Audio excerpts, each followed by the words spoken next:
Hello guys, बिस्मिल्लाहिर्रहमानिर्रहीम। Channel को subscribe कर लें, बेल आइकन को भी क्लिक कर दें। ब्लड प्रेशर के बारे में बताना चाहता हूँ। ब्लड प्रेशर ज़्यादातर क्यों हो जाता है, किस वजह से हो जाता है। ब्लड प्रेशर ज़्यादातर एल की वजह से, ज़्यादा चिकनाट वाली चीज़ों की वजह से, मोटापा की वजह से हो सकता है।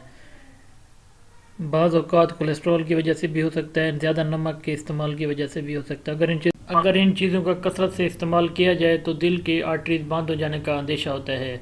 इसमें ज़्यादातर वजूहत नमक का इस्तेमाल, बाज़ारी फास्ट फूड चीज़ें।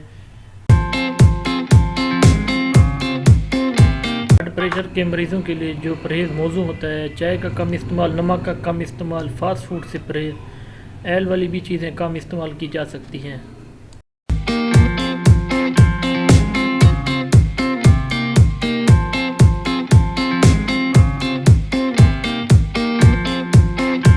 ब्लड प्रेशर के मरीज़ों के लिए जो बेहतर इलाज या मौजू होता है, इनमें आप इंडिराल टैबलेट भी सुबह शाम ले सकते हैं पानी के साथ। और दूसरी एल्डोमेट, एडालेट, टिनोरमेंट टैबलेट, इनमें कोई भी ले सकते हैं आप।